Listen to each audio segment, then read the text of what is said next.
بسم اللہ الرحمن الرحیم۔ صرف 5 منٹ کا مدرسہ قرآن و حدیث کی روشنی میں 18 شوال المکرم نمبر 1 اسلامی تاریخ۔ ام المؤمنین حضرت جویریہ بنت حارث رضی اللہ تعالی عنہ۔ حضرت جویریہ بنت حارث رضی اللہ تعالی عنہ کا تعلق ام خزاعہ کے خاندان مستلق سے ہے۔ غزوہ بنی مستلق کے قیدیوں میں جویریہ رضی اللہ تعالی عنہ بھی تھیں، جو تقسیم میں حضرت ثابت بن قیس رضی اللہ تعالی عنہ کے حصے میں آئیں۔ یہ اپنے قبیلے کی شہزادی اور رئیس کی بیٹی تھیں، اس لیے باندی بن کر رہنا گوارا نہ کیا۔ انہوں نے حضرت ثابت بن قیس رضی اللہ تعالی عنہ سے آزاد ہونے کی رقم متعین کر کے معاہدہ کر لیا اور مالی مدد کے لیے حضور صلی اللہ علیہ وسلم کی خدمت میں حاضر ہوئیں، تو آپ صلی اللہ علیہ وسلم نے فرمایا، کیا میں تم سے اچھا سلوک نہ کروں؟ تو حضرت جویریہ رضی اللہ تعالی عنہ نے فرمایا، وہ کیا ہے؟ آپ صلی اللہ علیہ وسلم نے فرمایا کہ میں تمہاری طرف سے رقم ادا کر دیتا ہوں اور تم سے نکاح کر لیتا ہوں۔ حضرت جویریہ رضی اللہ تعالی عنہ راضی ہو گئیں۔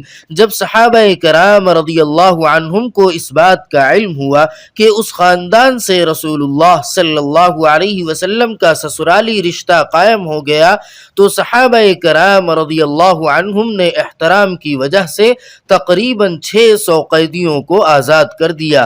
اس حسن سلوک کی وجہ سے ان کے والد حارث رضی اللہ تعالی عنہ اور پوری قوم نے اسلام قبول کر لیا۔ اسی لیے حضرت عائشہ رضی اللہ تعالی عنہ فرمایا کرتی تھیں کہ میں نے کسی عورت کو جویریہ رضی اللہ تعالی عنہ سے بڑھ کر اپنی قوم کے حق میں مبارک نہیں دیکھا۔ وہ بڑی عبادت گزار، دیر تک دعا میں مصروف رہنے اور نفلی روزے رکھنے والی خاتون تھیں۔ انہوں نے سن 56 ہجری میں وفات پائی۔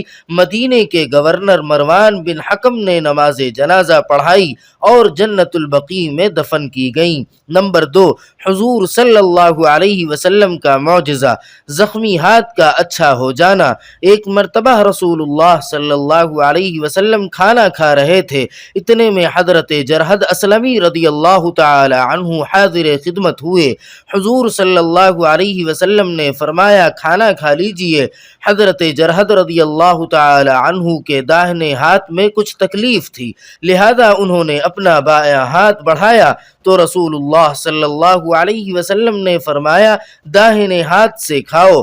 حضرت جرحد رضی اللہ تعالی عنہ نے فرمایا، اس میں تکلیف ہے، تو حضور صلی اللہ علیہ وسلم نے ان کے ہاتھ پر پھونک مار دی تو وہ ایسا ٹھیک ہوا کہ ان کو موت تک پھر وہ تکلیف محسوس نہیں ہوئی۔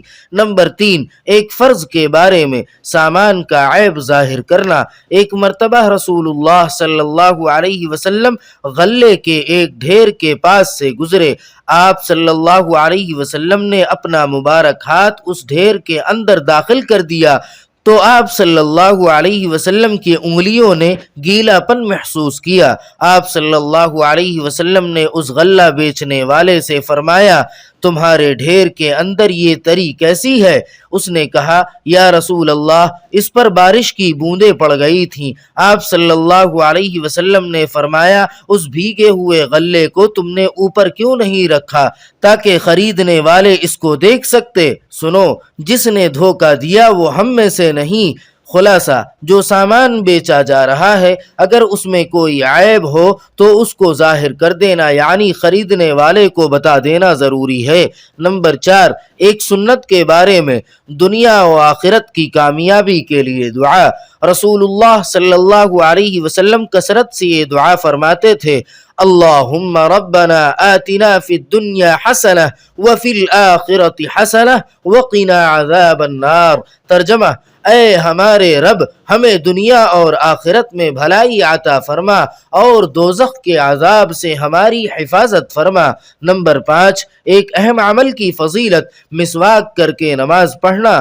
جناب رسول اللہ صلی اللہ علیہ وسلم نے فرمایا، مسواک کر کے پڑھی جانے والی نماز بغیر مسواک کیے پڑھی جانے والی نماز سے 70 گنا افضل ہے۔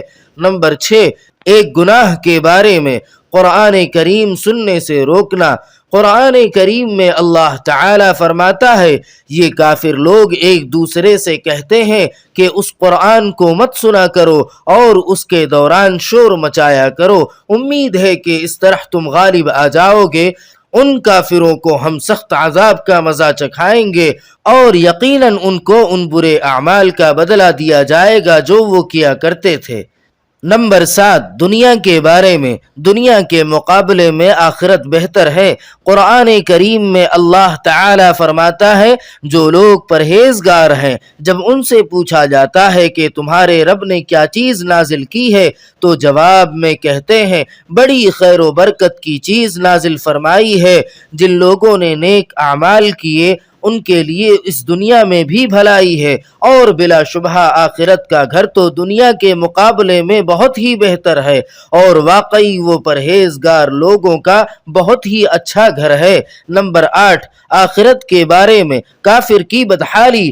رسول اللہ صلی اللہ علیہ وسلم نے فرمایا، قیامت کے دن کافر اپنے پسینے میں ڈوب جائے گا، یہاں تک کہ وہ پکار اٹھے گا، اے میرے رب، جہنم میں ڈال کر ہی مجھے اس سے نجات دے دیجئے۔ نمبر 9، طب نبوی سے علاج۔ سفر جل یعنی بہی سے علاج۔ رسول اللہ صلی اللہ علیہ وسلم نے فرمایا، سفر جل یعنی بہی کھایا کرو کیونکہ یہ دل کو راحت پہنچاتا ہے۔ نمبر 10، نبی صلی اللہ علیہ وسلم کی نصیحت۔ رسول اللہ صلی اللہ علیہ وسلم نے فرمایا، اپنی صفوں کو سیدھا کرو کیونکہ نماز کو اچھی طرح ادا کرنے میں صفوں کا سیدھا کرنا بھی شامل ہے۔ سبحان ربک رب العزت عما یصفون وسلام علی المرسلین والحمد للہ رب العالمین۔